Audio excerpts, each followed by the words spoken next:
तो इससे पहले वाले वीडियो लेक्चर में हमने बताया था बेटा Raoult law for solution in which solute and solvent both are volatile in nature. दोनों अगर वोलेटाइल होंगे तो किस टाइप से उनका वेपर प्रेशर होगा और वेपर प्रेशर किस किस के ऊपर डिपेंड करेगा, इसको हमने डिस्कशन किया था। थोड़ा सा और हम डिस्कस कर लेते हैं बेटा। तो राउल्ट लॉ के बारे में मैंने बता दिया था। तो according to Raoult law in a solution vapour pressure of the component, जिस सॉल्यूशन का जो भी कंपोनेंट है, सॉल्यूशन के दो कंपोनेंट है बेटा। कौन कौन से कंपोनेंट है? एक है सोल्यूट, दूसरा है सॉल्वेंट। ठीक है। तो जैसे ही हम सॉल्यूशन बनाते हैं तो सॉल्यूशन का जो वेपर प्रेशर होगा, सॉल्यूशन का जो वेपर प्रेशर है ना, सॉल्यूशन में किसी भी कंपोनेंट का वेपर प्रेशर इसके ऊपर डिपेंड करेगा इसके मोल फ्रैक्शन, इसके मोल फ्रैक्शन और जो वेपर प्रेशर है ना सोल्यूट का, वो किसके ऊपर डिपेंड करेगा? Product of vapour pressure. Vapour pressure का मतलब यहाँ पे है पार्शल पार्शल वेपर प्रेशर। क्या बोलेंगे हम इसको? Partially vapour pressure, P A. किसके ऊपर डिपेंड करेगा? इसके मोल फ्रैक्शन पे और इसका वेपर प्रेशर के ऊपर डिपेंड करेगा। इसी टाइप से जो सॉल्वेंट है, इसका जो वेपर प्रेशर है बेटा, पार्शियल वेपर प्रेशर किसके ऊपर डिपेंड करेगा? सॉल्वेंट के मोल फ्रैक्शन और multiply by with its vapour pressure in the pure state. ठीक है, इसके ऊपर डिपेंड करेगा। तो इसी को अगर हम लैंग्वेज में लिख दें तो हम इसको इस टाइप से लिख सकते हैं बेटा। देखो ध्यान से देखेंगे तो हम यहाँ पे लिख सकते हैं अकॉर्डिंग टू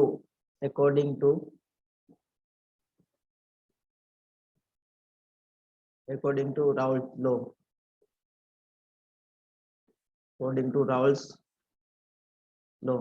मैं एक बार फिर थोड़ा सा मैं बता देता हूँ बेटा, ध्यान से देखेंगे।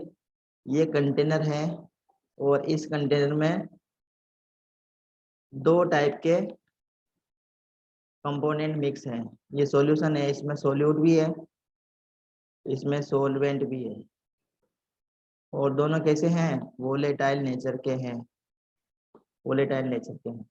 तो क्या होगा? यहाँ पे वेपर प्रेशर क्रिएट होगा।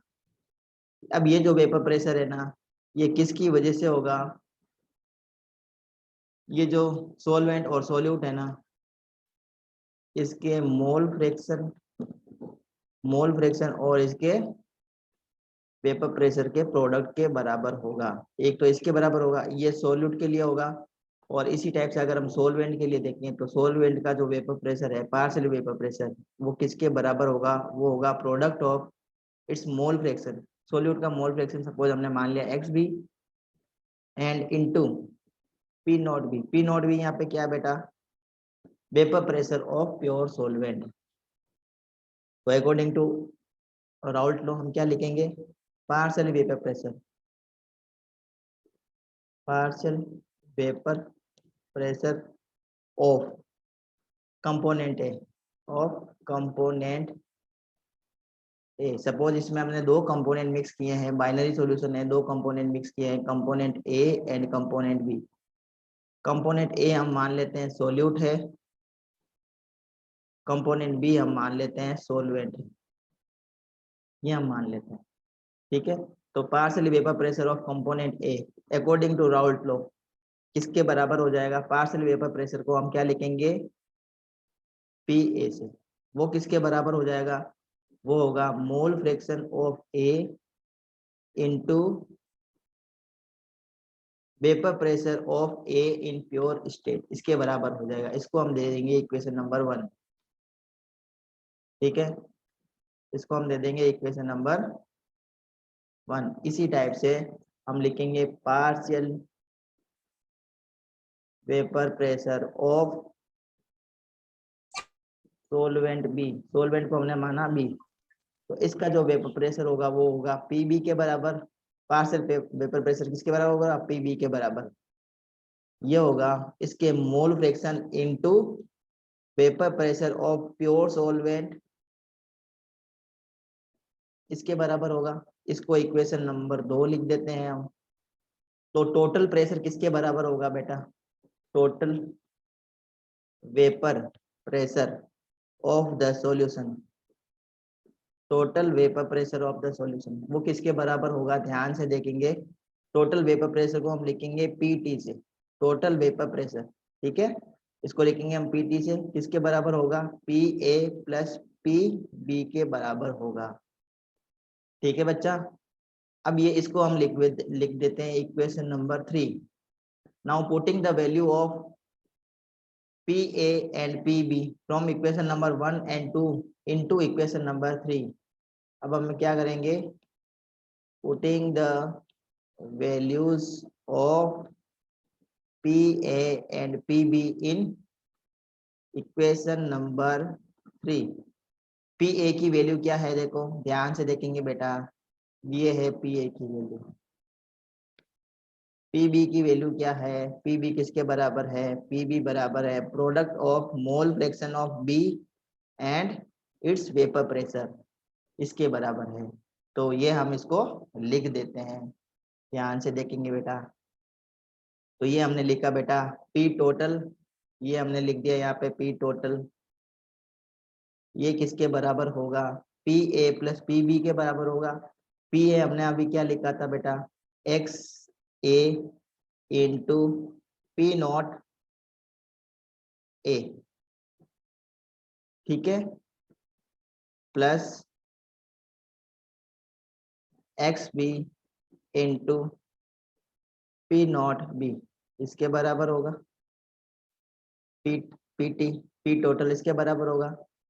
अब आपको पता है बेटा, ये जो एक्स ए क्या है, मोल फ्रैक्शन है, mole fraction of component A, component ये ए यहाँ पे क्या है, सोल्यूट, ठीक है, और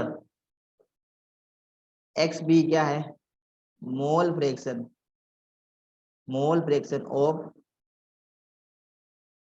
कंपोनेंट बी, कंपोनेंट बी यहाँ पे क्या है, सोलवेंट है।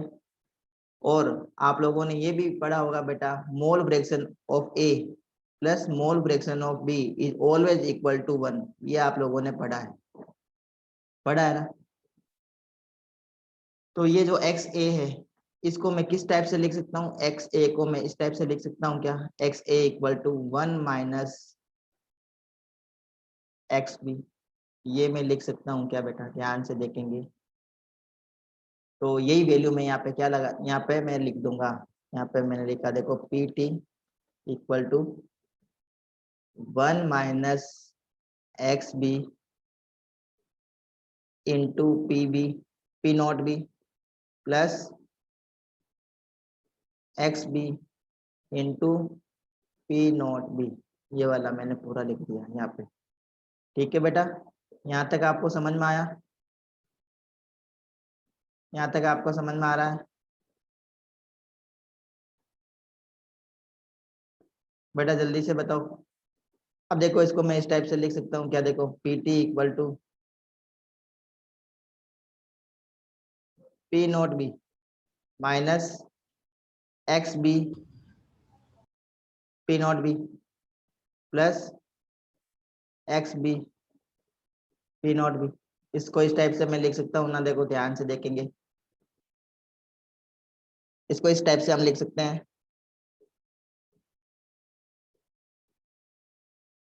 ध्यान से देखो बच्चों, इसको इस टाइप से हम लिख सकते हैं ना। यहाँ पे ए है बेटा, थोड़ा सा चेंज करना है, देखो थोड़ा सा चेंज करना है, ये हमने थोड़ा सा ऊपर यहाँ पे नहीं ध्यान नहीं दिया बेटा, यहाँ पे ए है, देखो कहाँ पे, यहाँ पे ए है ना, ये पी नॉट ए है plus X B P naught B. अब देखो इसको हम किस टाइप से लिख सकते हैं, P total equal to P naught A minus X B P naught A plus X B P naught B, इसको हम इस टाइप से लिख सकते हैं बेटा, ध्यान से देखो और मुझे रिप्लाई करो जल्दी से चैट बॉक्स में, चैट बॉक्स में रिप्लाई करो बच्चों। अब देखो इसको मैं इस टाइप से लिख रहा हूँ, ध्यान से देखेंगे बेटा, आप लोग इसको ध्यान से देखेंगे, ये पी टोटल किसके बराबर हो जाएगा, ये मैंने लिख दिया बेटा X B P naught B minus X B P naught A plus P naught A. देखो ये माइनस का था, ये मैंने इसको यहाँ लिखा, ये प्लस का है मैंने इसको यहाँ लिख दिया, और ये प्लस का है तो मैंने इसको यहाँ रखा। तो कोई फर्क नहीं पड़ेगा इस टाइप से अगर हम लिखते हैं तो। ठीक है, अब हम इसको क्या लिखेंगे, पी टोटल। अब देखो इन दोनों में से कॉमन क्या है, इन दोनों में कॉमन है एक्स बी। एक्स बी को बाहर ले आओ तो अंदर क्या बचेगा, P naught B minus P naught ए, ये अंदर बचेगा, ये बचेगा बेटा अंदर देखो, और प्लस में क्या आ जाएगा, पी नॉट ए, ये आ जाएगा। ये बात किस किस को समझ में आ गई बेटा, ये टोटल वेपर प्रेशर होगा। इस टाइप से हम टोटल वेपर प्रेशर निकालते हैं अगर किसी भी सॉल्यूशन में सोल्यूट, सॉल्यूशन में अगर सोल्यूट और जो सोलवेंट है दोनों कैसे हैं नेचर में, दोनों नेचर में है वोलेटाइल। अगर दोनों नेचर में कैसे हैं, वोलेटाइल नेचर के हैं, तो पी टोटल कैसे निकालेंगे, पी टोटल निकालेंगे mole fraction of B into P naught B minus P naught A plus P naught A. ठीक है, इस फॉर्मूले से निकालेंगे। यहाँ पे पी टी क्या है, total vapour pressure of the solution.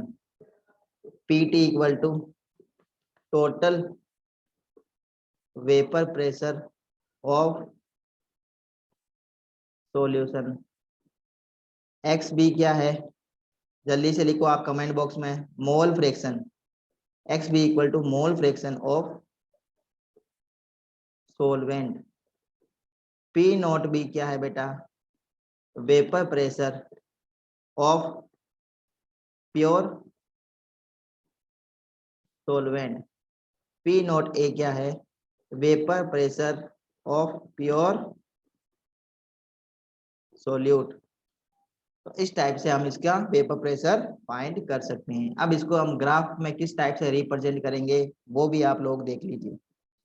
ठीक है, अब जो पी नॉट ए और पी नॉट बी है ना, ये कांस्टेंट रहते हैं पर्टिकुलर टेम्परेचर पे। क्या चीज बेटा, P naught A, P naught A and P naught B, ये क्या रहते हैं, कांस्टेंट रहते हैं। ये रहेंगे कांस्टेंट एट पर्टिकुलर टेम्परेचर।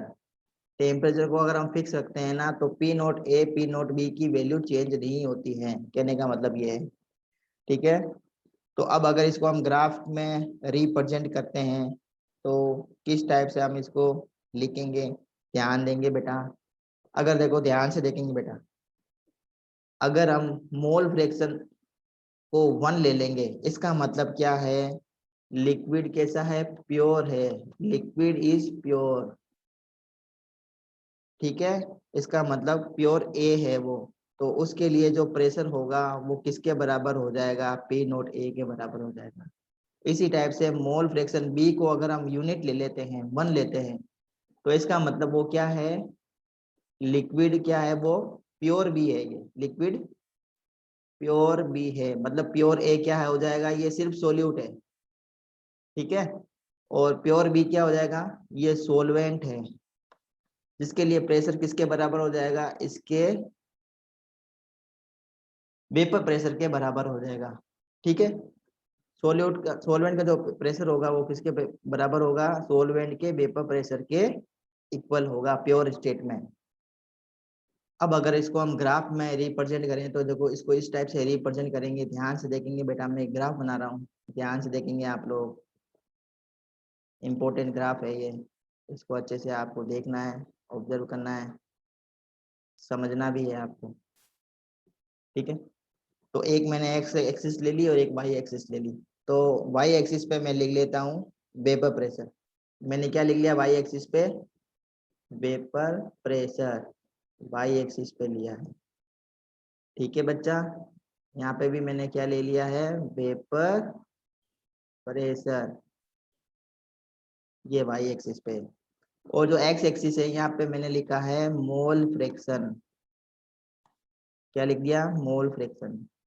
अब मुझे बताओ बच्चों, अगर मैं यहाँ पे मोल फ्रैक्शन एक्स ए को मैं 1 लिख देता हूँ तो एक्स बी की वैल्यू क्या आएगी यहाँ पे, क्योंकि आप लोगों को पता है सम ऑफ मोल फ्रैक्शन क्या होता है, 1 होता है। सम ऑफ मोल फ्रैक्शन क्या होगा, sum of mole fraction is always 1, मतलब X A plus X B की वैल्यू क्या होनी चाहिए, 1 होनी चाहिए। अगर मैं एक्स ए की वैल्यू को 1 लिखता हूँ तो एक्स बी की वैल्यू क्या आ जाएगी बेटा, 0 आएगी, तो यहाँ पे इसकी वैल्यू 0 है। इसी टाइप से ध्यान देंगे बेटा, इसी टाइप से यहाँ पे मैं अगर एक्स बी की वैल्यू, यहाँ पे मैं एक्स बी की मोल फ्रैक्शन ऑफ बी की वैल्यू को मैं 1 लिख देता हूँ, तो मुझे बताओ एक्स ए की वैल्यू क्या हो जाएगी, 0 हो जाएगी। अब ध्यान देंगे बेटा, ध्यान देंगे बेटा, अब ये देखो यहाँ पे है एक्स बी 0 इस पॉइंट पे, और जब इधर से इधर बढ़ते हैं हम, इस साइड से हम इस साइड में बढ़ते हैं, तो एक्स बी की वैल्यू आती है 1। ठीक है, तो यहाँ पे जो ग्राफ प्लॉट होगा वो किसकी वजह से होगा बेटा, वो होगा आपके सोलवेंट की वजह से। मतलब जैसे जैसे मोल फ्रैक्शन बढ़ेंगे, जैसे जैसे मोल फ्रैक्शन बढ़ेंगे वैसे वैसे मोल फ्रैक्शन ऑफ सोलवेंट का बढ़ता है, वैसे वैसे वेपर प्रेशर भी क्या होगा, बढ़ेगा। तो ये मैंने ग्राफ बना दिया, तो यहाँ पे मैं क्या लिख दूंगा, पी नॉट बी लिखूंगा, यहाँ पे मैं क्या लिख दूंगा, पी नॉट बी। ठीक है, बात समझ में आ रही है। और ये जो ग्राफ है वो कौन सा ग्राफ है बेटा, ये ग्राफ है आपका vapour pressure P B equal to किसके बराबर होगा, mole fraction of B into vapour pressure of B in pure state, इसके बराबर होगा। ठीक है, इसी टाइप से अगर मैं यहाँ पे देखो मैंने 0 लिखा है, यहाँ पे मैंने मोल फ्रैक्शन किसके, ए के 0 लिखा है, तो इस साइड में जब हम जाते हैं, इस साइड में जब हम जाते हैं left to right, right to left जाते हैं, राइट टू जब हम लेफ्ट जाते हैं, तो ये जो मोल फ्रैक्शन है ना, राइट टू लेफ्ट जाने से क्या हो रहा है, मोल फ्रैक्शन बढ़ रहा है, यहाँ पे 1 हो रहा है। इसका मतलब ये मोल फ्रैक्शन एक्स ए की वैल्यू 1 दे रखी है, इसका मतलब मोल ये क्या है, यहाँ पे सिर्फ सोल्यूट है, तो सोल्यूट की वजह से जो वेपर प्रेशर होगा वो इस टाइप से हो जाएगा। देखो ध्यान से देखेंगे, ये इसका हो गया बेटा वेपर प्रेशर, किसका लिए, पी नॉट ए के लिए। ये किसके लिए बेटा है वेपर प्रेशर, यहाँ पे जो वेपर प्रेशर जो मैक्सिमम आया है वो किसके लिए आया है, पी नॉट ए के लिए आया है। अब इसी टाइप से हम यहाँ पे पी ए लिख देंगे। ठीक है, वो किसके बराबर हो जाएगा, वो होगा x A into P naught ए के बराबर हो जाएगा। ठीक है, बात समझ में आ रही है आपको। अब इन दोनों को अगर हम देखते हैं तो ये दोनों की जो है, इन दोनों को अगर हम सॉल्यूशन बना देते हैं, दोनों का सॉल्यूशन बना देंगे, तो दोनों का सॉल्यूशन बना देने से जो पी टोटल आएगा वो किसके बराबर होगा बेटा, पी टोटल, पी टोटल किसके बराबर होता है, P A plus P B के बराबर होता है। आपको पता है अभी हमने किया था फर्क सारा। ठीक है, तो ये हो गया है आपका पी टोटल, मतलब इस पॉइंट को इस पॉइंट से आपको मिला देना है। ये हो गया आपका पी टोटल, इसको हम लिखेंगे पी टी, किसके बराबर है ये, P A plus P B के बराबर है। पी ए क्या है, vapour pressure of A, A यहाँ पे हमने क्या लिया है, सोल्यूट लिया है। पी बी क्या है, vapour pressure of B, B मतलब हमने क्या लिया है, सोलवेंट लिया है। ये किस नेचर का है, वोलेटाइल नेचर का है। सोलवेंट किस नेचर का है, वोलेटाइल नेचर का है। तो इस टाइप से हमारे पास में ग्राफ ऑब्टेन होता है। ये राउल्ट लॉ के लिए ग्राफ हमने बनाया। किस टाइप का सॉल्यूशन हमने लिया था, सॉल्यूशन लिया था जिसमें सोल्यूट और सोलवेंट दोनों ही कैसे है, वोलेटाइल नेचर के हैं। तो ये हमारे पास में इस टाइप से ग्राफ बन के आता है। तो आई थिंक आप लोगों को समझ में आया होगा बच्चों अच्छे से। ये जो राउल्ट लॉ है ये किसके लिए एप्लीकेबल है, it's applicable for binary solution only, binary solution के लिए एप्लीकेबल है। अब बाइनरी सॉल्यूशन क्या होते हैं, ऐसे सॉल्यूशन जिसमें सिर्फ 2 कंपोनेंट हो, सिर्फ दो क्या हो, कंपोनेंट हो, एक हो सोल्यूट, सोल्यूट सिर्फ एक ही होना चाहिए, और दूसरा तो सोलवेंट हो गई, आपको पता है, तो सोल्यूट सिर्फ एक होना चाहिए कुल मिलाकर, तो उसको हम क्या बोलेंगे, बाइनरी सॉल्यूशन कहेंगे। और सॉल्यूशन कैसा होना चाहिए, होमोजीनियस मिक्सर होना चाहिए, होमोजीनियस मिक्सर। अगर होमोजीनियस मिक्सर है तो ही उसके ऊपर राउल्ट लॉ एप्लीकेबल होगा। ये दो इंपॉर्टेंट पॉइंट हो गए बेटा, जो इसके ऊपर राउल्ट लॉ डिपेंड करेगा। ठीक है, बात समझ में आ गई आपको। और दूसरा है कि ना, जो ऐसे लिक्विड्स जो राउल्ट लॉ को ओबे करते हैं उसको हम बोलते हैं आइडियल सॉल्यूशन, और ऐसे लिक्विड्स जो राउल्ट लॉ को फॉलो नहीं करते हैं उनको बोलते हैं नॉन आइडियल सॉल्यूशन। ये हम बाद में पढ़ेंगे। तो अब हम एक और डिस्कस कर लेते हैं बेटा, vapour pressure of the solution of solids in liquid and Raoult. अब हम ले लेंगे बेटा, अभी तक हमने जो पढ़ा था वो हमने पढ़ा था लिक्विड इन लिक्विड, ठीक है। हमने अभी तक जो पढ़ा था वो पढ़ा था Raoult law for liquids in liquid. अब हम पढ़ेंगे Raoult law for solids in liquid. Liquid में हमने क्या मिला दिया, सॉलिड मिला दिया। इससे पहले हमने क्या पढ़ा था, राउल्ट लॉ पढ़ा था, जिसमें सोल्यूट और सोलवेंट दोनों कैसे थे, लिक्विड नेचर के थे। किस नेचर के थे, सोल्यूट भी लिक्विड था और सोलवेंट भी कैसे था, लिक्विड था। अब हमें क्या पढ़ना है, अब हमें पढ़ना है राउल्ट लॉ किसके लिए, सॉलिड जो किस में मिक्स है, लिक्विड में मिक्स है। सॉलिड हमारे यहाँ पे क्या है, सोल्यूट है, और लिक्विड क्या रहेगा, सोलवेंट रहेगा। तो आप मुझे बताओ बच्चों, अगर सॉलिड सोल्यूट है तो वेपर प्रेशर क्रिएट करेगा क्या, वेपर प्रेशर क्रिएट होगा क्या, सॉलिड की वजह से कोई वेपर प्रेशर आएगा क्या, तो वेपर प्रेशर कोई कंट्रीब्यूशन नहीं करेगा सॉलिड, मतलब जो सोल्यूट है ना, सोल्यूट की वजह से कोई भी वेपर प्रेशर नहीं होगा। जबकि जो सोलवेंट ले रहे हैं ना, सोलवेंट ये कैसा है, ये वोलेटाइल नेचर का है, सिर्फ सोलवेंट ही कैसा है, वोलेटाइल नेचर का है, तो इसकी वजह से वेपर प्रेशर क्रिएट होगा। ध्यान ध्यान देंगे। तो एक मैं डायग्राम ड्रॉ कर रहा हूँ, आप लोग उसको समझने का कोशिश करेंगे बेटा, प्रयास करेंगे। एक मैं डायग्राम ड्रॉ कर रहा हूँ यहाँ पे, ये मैंने डायग्राम बनाया, देखो हमने दो कंटेनर लिए, एक कंटेनर में हमने ले लिया सोलवेंट, प्योर सोलवेंट ले लिया, ठीक है। इसमें सिर्फ क्या डाला हमने, सिर्फ सोलवेंट डाला है, ये सोलवेंट है, क्या ये सोलवेंट है। तो सोलवेंट है तो सोलवेंट के पार्टिकल्स भी होंगे यहाँ पे वेपर फेज में, these are the particles of solvent. तो ये क्या करेंगे, ये वेपर प्रेशर क्रिएट करेंगे, ठीक है बेटा। ये वेपर्स है, किसकी है ये, सोलवेंट की वेपर्स है, वेपर्स ऑफ सोलवेंट। यहाँ पे मैं लिख देता हूँ, ये क्या है बेटा, वेपर्स ऑफ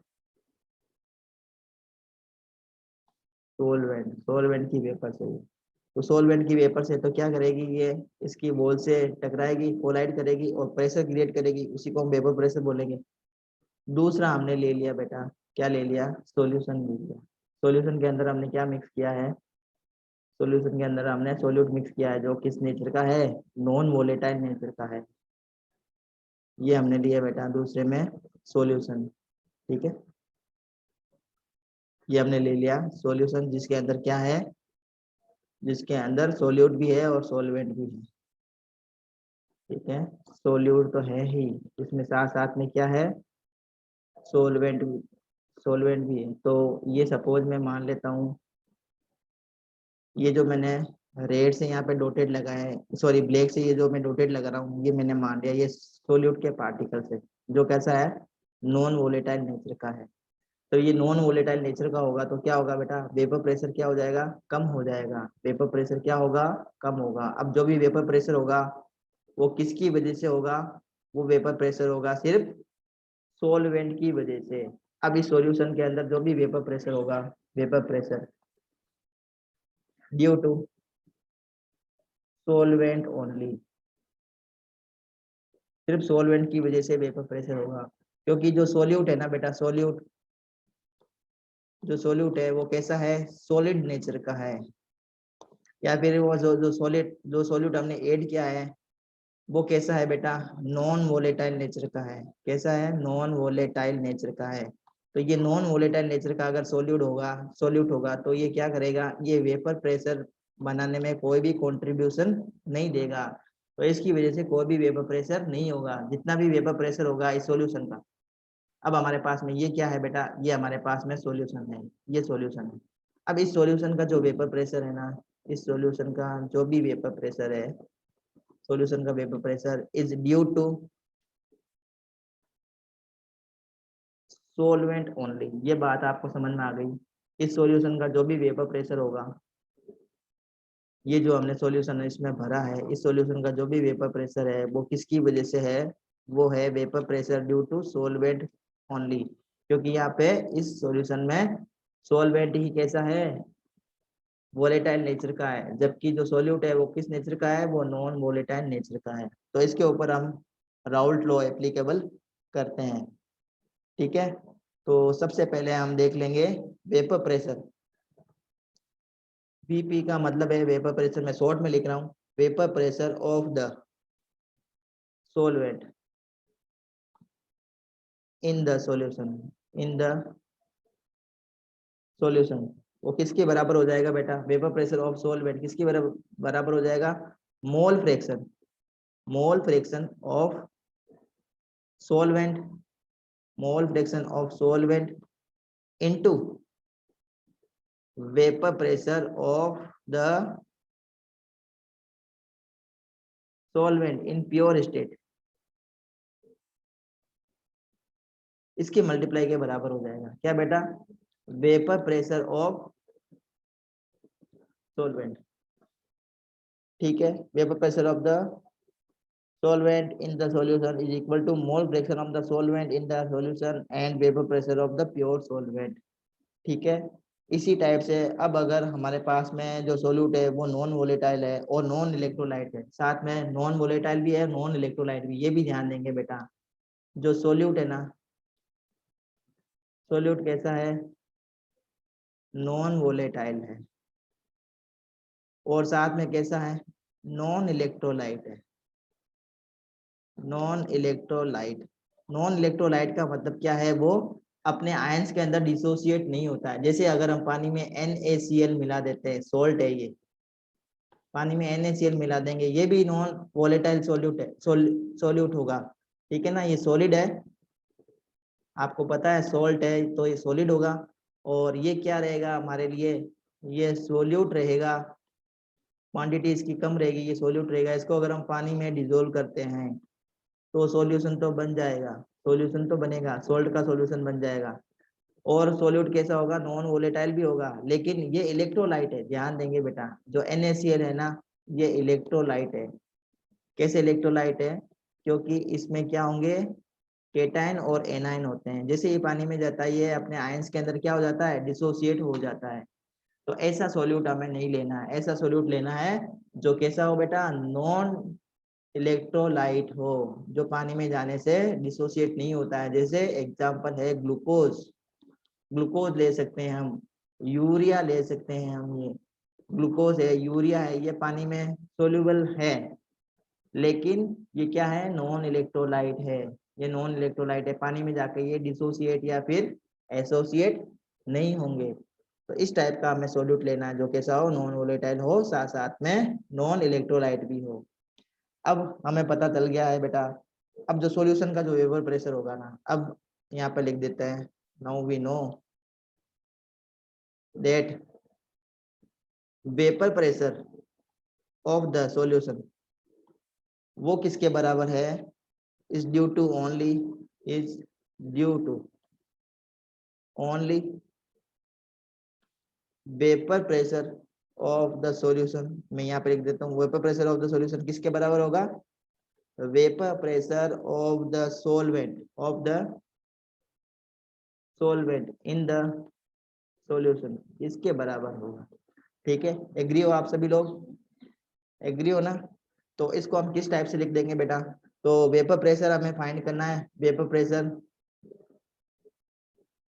किसके बराबर हो जाएगा, sorry, vapour pressure of solution, मैं यहाँ लिख देता हूँ vapour pressure of the solution, वो किसके बराबर होगा, vapour pressure of the solution को मैं किससे लिखूंगा, पीएस से लिखूंगा। वो किसके बराबर होगा, वो होगा mole fraction of solute, sorry mole fraction of solvent, मैंने मान लिया मोल फ्रैक्शन ऑफ सॉल्वेंट x1 है, into vapour pressure of the solvent in the pure state, इसको मैंने मान लिया पी नॉट। ठीक है, ये इसके बराबर हो जाएगा, ये इसके बराबर होगा। ठीक है, अब अगर हम इसको मोल फ्रैक्शन के टर्म में लिखें तो मोल फ्रैक्शन के टर्म में इसको हम इस टाइप से लिख सकते हैं ना बेटा, P S divided by P naught O. P S का मतलब क्या है, vapour pressure of the solution, P naught O का मतलब क्या है, ये पी नॉट है, ये पी नॉट, ठीक है, इसको बोलेंगे पी नॉट, इसका मतलब है vapour pressure of the solvent in pure state. ठीक है, इसको बोलते हैं पी नॉट। पी एस का मतलब हो गया है vapour pressure of the solution. ठीक है, vapour pressure of the solution, बात समझ में आई आपको, बात समझ में आ गई बेटा, आ गई तो जल्दी से बताओ। अब बेटा एक और बात समझेंगे आप, अगर हमें मोल फ्रैक्शन निकालना है, अब अगर हमें मोल फ्रैक्शन निकालना है इस टाइप के सॉल्यूशन के लिए, अगर हमें मोल फ्रैक्शन निकालना है, mole fraction of the solvent जो किसके बराबर है, x1 के बराबर है, x1 के बराबर है, तो इसको हम इस टाइप से लिख सकते हैं क्या, x1 equal to n1 divided by n1 plus n2। यहाँ पे क्या है, n1 का मतलब क्या है, number of moles of a, number of moles of a, और n1 प्लस n2 क्या है, n1 का मतलब है number of moles of one constituent plus number of moles of second constituent, इसके बराबर। ठीक है, अब इसको इस टाइप से लिख सकते हैं, लिख सकते हैं ना, मोल फ्रैक्शन तो हम ऐसे निकालते हैं ना, मोल फ्रैक्शन तो हम ऐसे निकालेंगे, पहले हम पढ़ के आए हैं इस टाइप से, इस फॉर्मूले से हम निकालते हैं मोल फ्रैक्शन। अब ये जो वैल्यू है ना, इस फॉर्मूले में अगर मैं पुट करता हूँ, इस फॉर्मूले में पुट करता हूँ तो क्या मिलेगा, देखो n1 divided by n1 plus n2 equal to P S divided by P naught, ये मिलेगी वैल्यू, ये वैल्यू मिलेगी बेटा। अब दोनों साइड को हम एक एक से माइनस कर देते हैं, दोनों साइड है ना, लेफ्ट और साइड और right hand side, subtracting each side, each side with from one, एक में से माइनस कर देंगे फ्रॉम वन, तो क्या मिलेगा हमें, देखो ध्यान से देखेंगे, इस साइड को भी एक से माइनस करना है, इस साइड को वन से माइनस कर देंगे तो one minus N one plus N two equal to one minus P S P naught, इसको इस टाइप से हम लिख सकते हैं। इसको और हम किस टाइप से लिखेंगे बेटा, ध्यान से देखेंगे आप लोग, तो फाइनल हमारे पास में फॉर्मूला जो बनेगा वो बन जाएगा n2 divided by n1 plus n2 equal to P naught, equal to P naught oh, sorry P naught minus P S divided by P naught. ये फॉर्मूला आपको याद रखना है, ये किसके लिए काम आएगा, ये काम आएगा उस टाइप के सॉल्यूशन के लिए जिसमें सोल्यूट और सोलवेंट दोनों मिक्स हो, लेकिन सोल्यूट कैसा हो, नॉन वोलेटाइल हो, कैसा हो बेटा, नॉन वोलेटाइल हो, तो आपको उस टाइप के क्वेश्चंस को इस फॉर्मूले से सोल्व करना होगा। N2 क्या होगा, यहाँ पे N2 होगा mole fraction of B component, N1 क्या है, mole fraction of A component, P naught क्या है, mole fraction of solvent, P S क्या है, तो ये सॉरी ये मोल फ्रैक्शन ऑफ सॉल्वेंट नहीं है, ये है वेपर प्रेशर, ये है vapour pressure of pure solvent, और पीएस क्या है, ये है वेपर प्रेशर, ये भी क्या है, वेपर प्रेशर ऑफ सॉल्यूशन। तो इस फॉर्मूले से आपको क्वेश्चन सॉल्व करने होंगे। अगर